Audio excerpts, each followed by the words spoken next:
Hey everyone, my name is Mariel and I'm a knitter and a maker based out of Northern California. And welcome to my podcast. So, this is the second episode.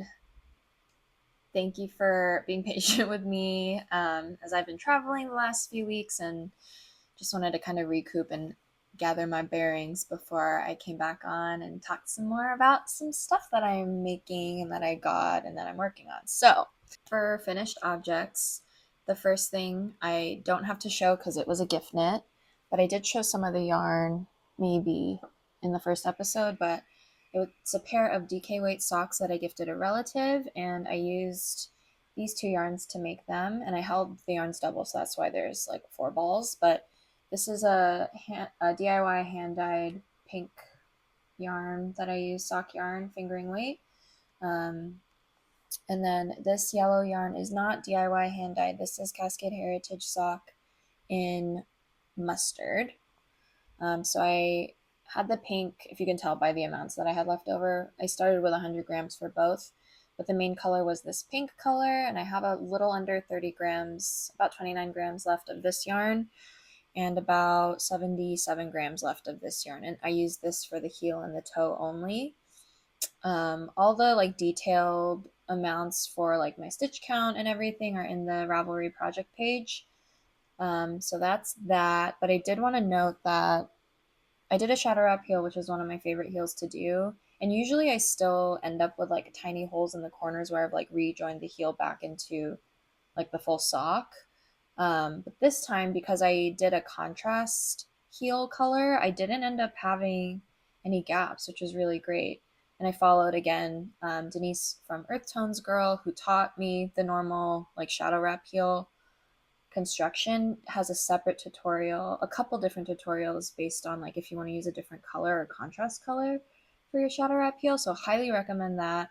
I followed her tutorial very closely and didn't end up having any gaps, which was really nice. So those closed up really great, and I will definitely be making more DK weight socks with contrast heels and toes in the future because I just really liked how it turned out, and it's not too many more ends to weave in, and I love the end product. So those were a hit. Um, my next finished object is the Sascha Cardigan, which you also should have seen in my first episode, in my last episode. And this is her. I'll put in some footage of me wearing it. I attempted to film this podcast a few days ago, but I just ended up missing out on a lot of things I wanted to mention. So I figured I would just like re-film. So that's where we are now. But this is her. Um, and I love her. A few things to note though. So just in general of like project milestones, this is my first ever cardigan that I've made. So yay. This is also my first time, because it's a cardigan, it was my first time doing like a proper button band and attaching like legit buttons and making buttonholes in a project. So um, that was a good experience, first experience. Adding the buttons themselves was pretty easy. Selecting the buttons was harder than I thought it would be, but I'm really glad with my choice. They're just like cheap acrylic buttons that I got in like a pack of 5 from Joann Fabrics. I think the whole pack, it's like the pack that comes on like cardboard, and they're just like attached to cardboard, and I got 5 buttons for about $1.99, I'm pretty sure. They're like a beigey pearlescent button, and I used some off-white sock yarn to match the button more than the actual cardigan color because I just wanted them to be pretty monochrome once they were like on the cardigan. The buttonholes, I wanted to note too and do a shout out to the tutorial that I followed, because I don't know if you can tell, but these buttonholes look really like clean and nice and long. Sometimes I've seen buttonholes where it just looks like a gaping hole in your knitting or in your fabric, and it just kind of looks like they kind of look like mistakes in my opinion. So I liked that I was able to find a way to construct a buttonhole that was like longer and a bit more like intentional looking and kind of invisible too if you don't have a button in there. So that is that for the button band and the buttons. One more thing for the button band though is that since it was my first time doing a button band, and this is just a 1x1 rib button band. I think one of the sides is definitely tighter than the other, and in general, I think I should have picked up more stitches or something, but in general, like when I wear this, and you'll see the front of the cardigan tends to like pull up because it's a lot tighter.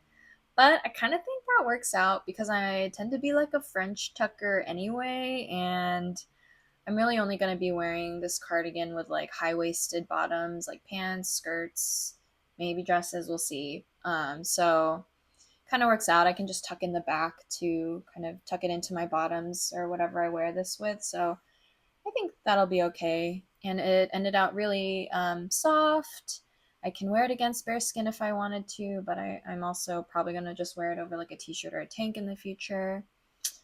And I think that's it for this cardigan. So that's the Sascha Cardigan by Mandy Julie. Don't know that I would make this again anytime soon. Being quite honest, I don't think I like construction that goes from bottom up because I like to try things on and like control the length of the finished garment a little bit more.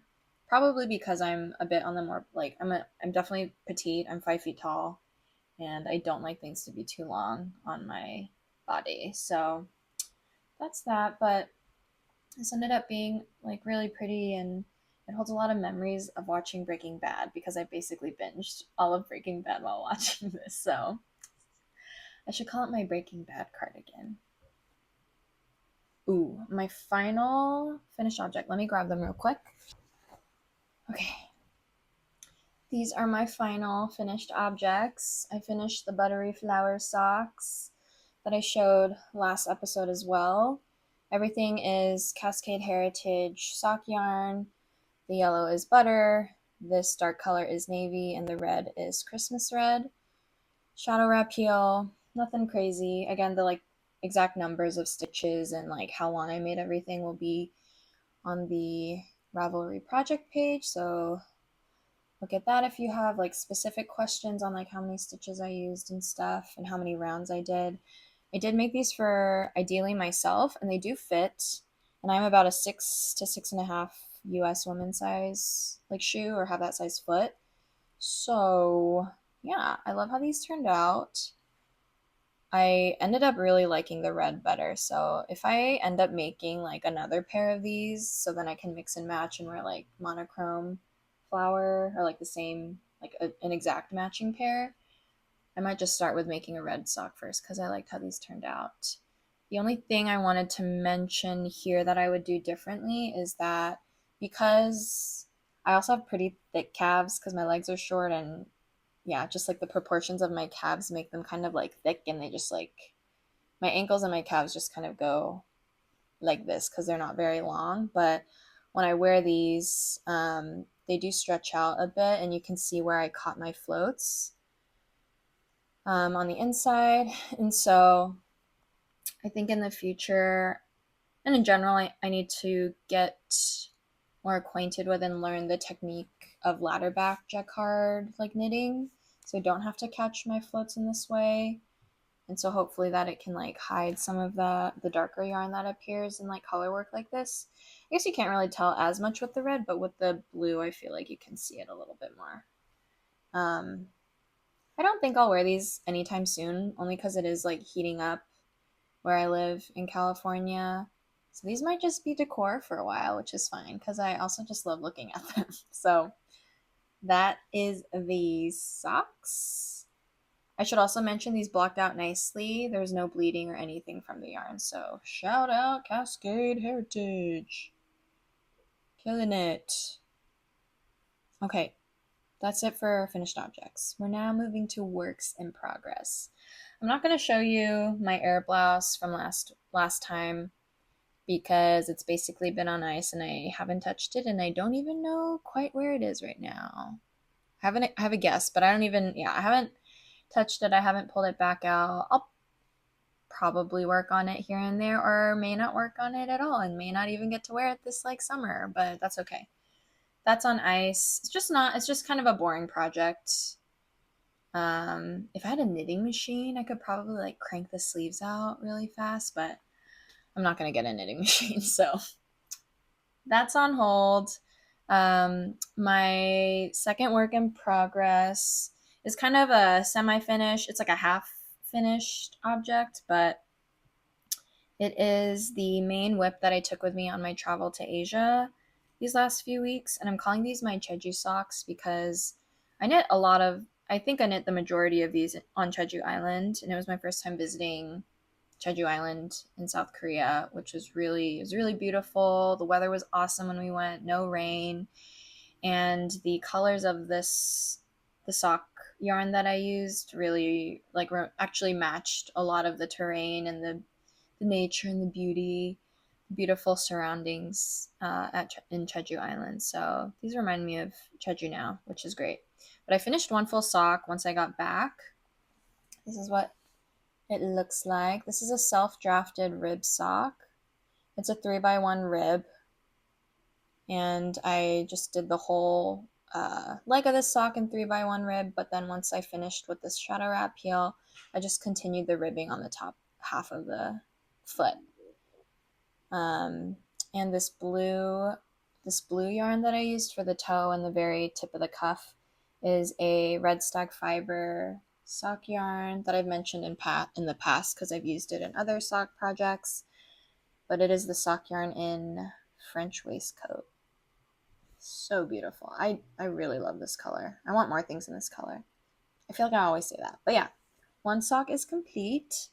This sock yarn is also one of the DIY hand dyeds that I did. And she's beautiful, and she reminds me of the ocean and seaweed and mermaids, scales, and yeah, love it.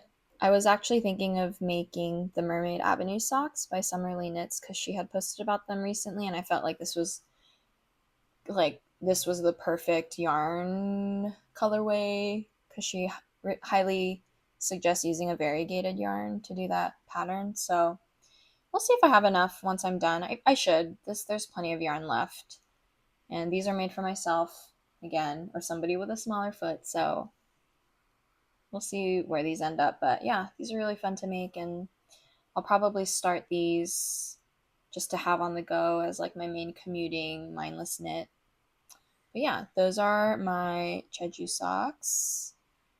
And that's like the most like active whip I have right now, because I've been swatching. For the book club cardigan by Sari Nordland. And basically I can't figure out my gauge. So it would be my first time doing cables, and I know that cables tend to relax a lot when you block them, but I've only been swatching with moss stitch right now, so I need to figure out if I do size up a needle size. Basically my gauge is too tight, and I've been gauging with a couple different yarns. Most recently I gauge swatched with fisherman's wool because it's more of like a heavy worsted Aran weight yarn. But even this on the recommended needles ended up being too small of a gauge. So I don't really know what I'm going to do. I have another yarn that I'm looking into using, but I would definitely need to pair that with like a mohair, and maybe also size up to like a 4.5 millimeter needle because the recommended needle size is a 4.0. But essentially, I intend to do the book club cardigan soonish. I do want that pattern, and I want to make a size that can fit both me and my husband so we can kind of like share the cardigan. So I'm going to have a lot of the yarn, and I'm going to have to be ready. And I'm excited, but also I know it's going to be like a very brain intensive project because I haven't done cables before, and cables in general seem kind of, like they need more focus. That is a kind of a knitting plan, not quite a work in progress yet, but I'm including it because I've already started swatching for it. So that's that. I have some other I guess I'll go into like knitting plans or like DIY plans next before I get into acquisitions. But related to yarn, there's a natural dyeing project I want to do, and it's dyeing with avocados and avocado pits and skins. So I don't even know like what really inspired me to do this like right now, but I think I was just like on YouTube and was just like watching videos and watching like people do some projects. And I did learn about this first through Anna from APT Atelier here on YouTube. She's done a lot of like natural dyeing experiments in the past and has shared them, and so like kind of in general, that's been at the back of my mind. And avocado pits and skins usually produce a really pretty like faded dusty pink color, so I think it'd be really pretty to have that color sock yarn dyed. And I know it'll probably fade over time, but I still think it would be fun to do, so we'll let you know if I do that soon. I thought it was cool. um Even just like I had like cut into the pit, just like cut into it with a knife to like pull it out of the avocado when I was taking these out. And even there you could see like with some oxidation, I don't know, oxidation or just like leaving it to be, I can already see some of that like red color spilling out. So that's cool. Cool nature science experiment. So that is one like non knitting but knitting related DIY project I want to do somewhat soon. I also have a couple, or I also have a sewing project plan in place. So the Pomona Pants are a very, very popular pattern, well loved pattern by Anna Allen. I see Colina from on Instagram just wear her Pomona pants, and she has like multiple pairs, and I'm so inspired by them, and I want multiple pairs for myself.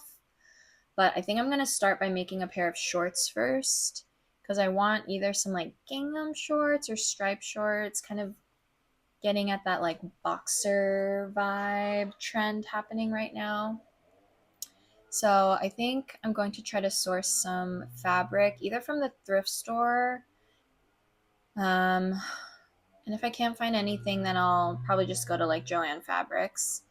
But I think to start, I'm gonna look for just like oversized men's dress shirts to find some like really thin, light cotton, probably in a stripe or like a checker or something. So I'll keep you posted on that. But I do have the pattern. I spent like all night laying out the pattern and like cutting it out on on the floor. So I'm like staring at it. It is waiting for me. I just need to find fabric, and then I can get going on that and get some elastic.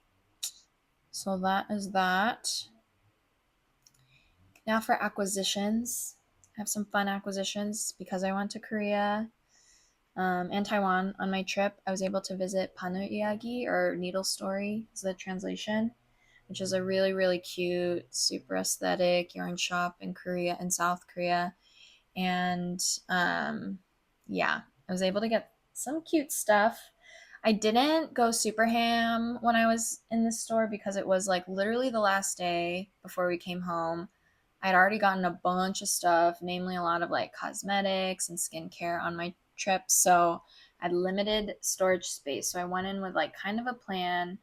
I wanted to get some like good quality, more affordable wool because thankfully the US dollar is like very strong in Korea right now. So I wanted to get some wool yarn for some like at least a sweater's quantity of some wool yarn, and then maybe some like smaller quantities for some like summery knits because I knew the store would carry a lot of like cottony, lineny natural fibers as well, plant fibers.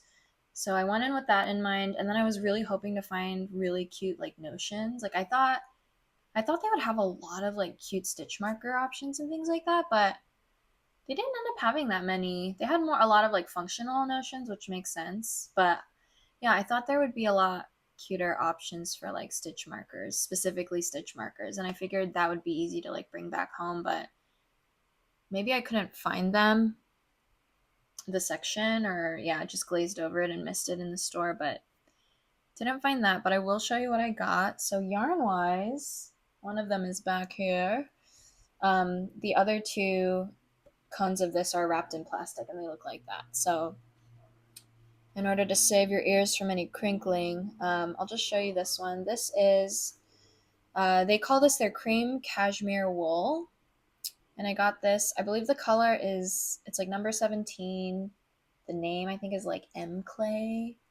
but I'll have all the details down below. And it's a really soft yarn. It's not mostly cashmere. The makeup of this, at least according to Ravelry, is 95% merino wool, 5% cashmere. It's this really pretty, like mid-toned heather gray. The cone itself is 260 grams with about 711 yards, which makes this, for every 100 grams, there's about 273 yards, which categorizes it kind of as a DK weight yarn. And that was my guess too, like a heavy DK light worsted yarn. And it's really nice, really soft, but not too soft.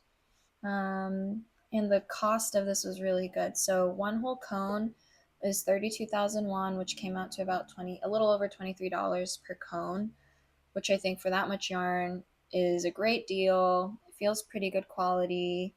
I initially did think about getting this to do the book club cardigan, but again, we'll see.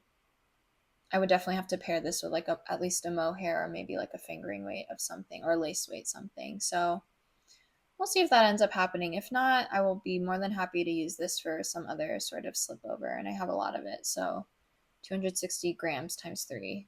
What is that? Like definitely way over 300, 400 grams. 400, yeah, 400 something grams. I'm not going to do the math right now in my head, but yeah, have a lot of this. Excited to use it. Excited to use it whenever. So you'll definitely see that come into play at some point.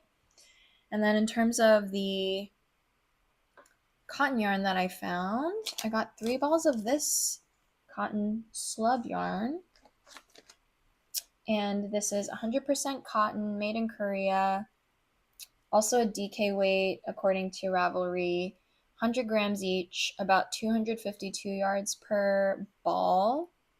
And the color is lilac, number 4 lilac. It's really pretty, like, yeah, light purpley lilac color. And the pricing of this was 9,500 won, about $6.86, $7 USD per ball, which not too bad. I think for like a fun slubby yarn is a pretty good price. And that's the reason I got it. I got it because I liked the slubby texture. And I figured this could make a really cute, like summery, warm weather knit. And I do have a pattern in mind. I'm thinking of doing the Mochi Knits vest, not the most recently released vest. I actually think it's called the Soul Top because that one is a DK weight, is written in DK weight gauge. So I think that's what I'll do for this. So stay tuned on that. And then in terms of the notions that I got, no stitch markers, and some of these are gifts, so I won't show them, but I was able to find a knitting ring per a recommendation from a fellow knitter friend. And this is, I think, mainly to just like kind of experiment with doing like continental style. I'm more of an English flicker thrower style when I knit, so got one of these, and it's just like a cute like marbled plastic color. And then the other things I got, pretty small, but I got a few handmade labels to add to like finished projects. And then I got a few other things, similar things for some friends, so I won't show those, but yeah. Thought these are cute, and all of these are pretty, pretty cheap. These are 1,500 won each, so probably around $1. And then the knitting ring was 7,000 won, so probably closer to $5. And that is everything I got at Needle Story. But yeah, super cute store.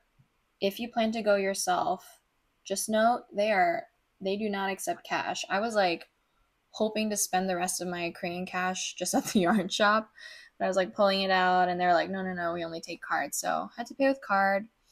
I went on like the first thing on Sunday morning when they opened because my flight was that afternoon. So we went. It was super empty. The cafe upstairs was so nice, so peaceful. And if we had more time, I definitely would have like stayed there and just gotten a bite or a bite to eat or something to drink and just would have like knitted there and had such a great morning. But alas, timing didn't work out. But if I do go back, I will plan to do that and go in the morning when it's not super busy. The only other acquisition I wanted to mention is this epic bag. So I don't think it's meant to be a knitting bag because I just got it at like a normal, like a regular store in like a mall. But I saw this mesh bucket bag and immediately gasped, and I was like, oh my God, that would be like the perfect knitting project bag. So I got this guy, super cute. I'm already gonna like bring him on some knitting dates I have set up. And yeah, it's gonna be great. It's just like the perfect size, perfect fun color. And yeah, perfect for summer too. So excited about this. Definitely upgrading from my Amazon project Amazon box project bags. And that's it for acquisitions. All right, now I have some like truly random media and just like things that have been inspiring me media wise. So a couple movies. First of all, I don't know if you can tell, it's not Wednesday, but the Mean Girls remake that came out earlier this year, which is the remake of the movie of the musical. It's like a mix of the two. Tina Fey still makes it. There's a bunch of cameos in it. The music is so good. Like they don't have all the songs from the musical, which I hadn't even watched before, like was familiar with, but Renee Rapp, just say yeah. If you know Renee Rapp, if you know, you know. She plays Regina and she's perfect. And I mean, the whole cast is just so fun together, and I've been obsessed with the soundtrack, and I keep rewatching it whenever I can find it free on a flight and just like have it playing in the background.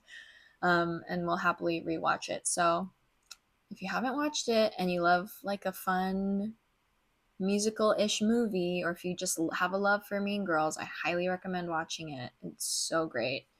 It's such a fun watch. So that's my first.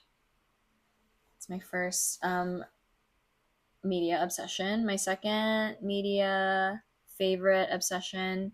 Not so much an obsession, but it was just a really good movie. It's Naiad on Netflix, and it's a biopic covering the story about the first person who was able to swim all the way from Cuba to Florida.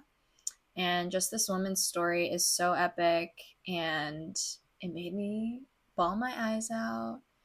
And I highly recommend it, and I won't give away too much, but just the whole story was so inspiring and really made me appreciate like the people in my life. So if you haven't watched that either, go give it a watch.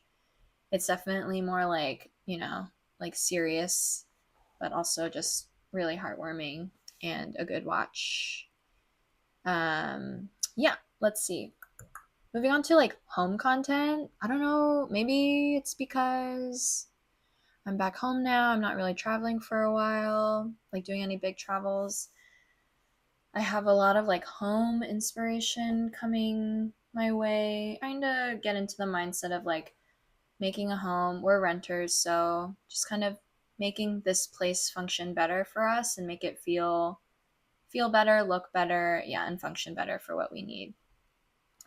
I've been really inspired. I usually am inspired by the House and Garden channel on YouTube, but most recently there's a new home tour for Kath Kidston's home, which is it's just so good. And I feel like her style and my style kind of mesh in that we like kind of like fresher, modern takes mixed with more traditional style. Like she has a really traditional styled home, but some of the colors and patterns and textures that she brings in are a bit more like beachy, modern, crisp. Um, so yeah, if you kind of like that like description of style, I highly recommend watching that house tour, and I'll link it below. But that was really fun to watch recently. And then just in general, another person who's like home renovation, fashion, lifestyle content that I love and I have been watching her for years is Brittany Bathgate you probably already know if you're like an avid YouTube watcher. She's epic, so great. I get a lot of inspiration from her, like just on everything.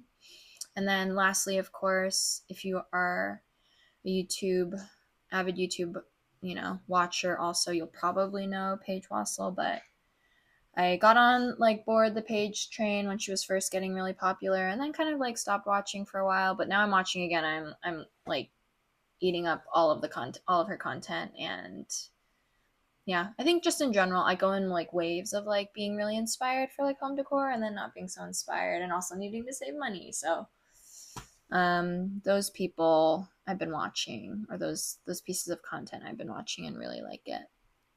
And then let's see, just the last random thing. This isn't media related. It's more of like a lifestyle thing that I'm embarking on for whatever reason. Maybe it was watching Naiad, maybe it was just like being by the water.